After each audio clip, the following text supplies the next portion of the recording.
Deformation SOLIDWORKS.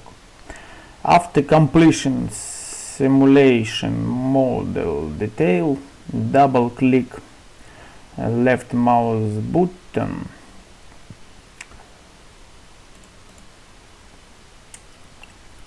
to move the diagram deformation.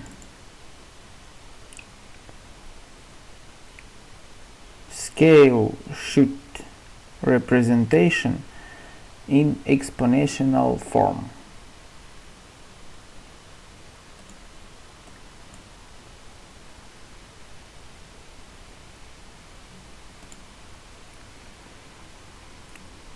Set displacement UX, UI, URS, Rex, and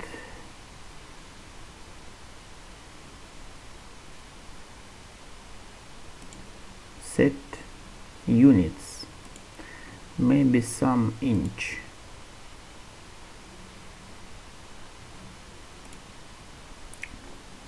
And the format result.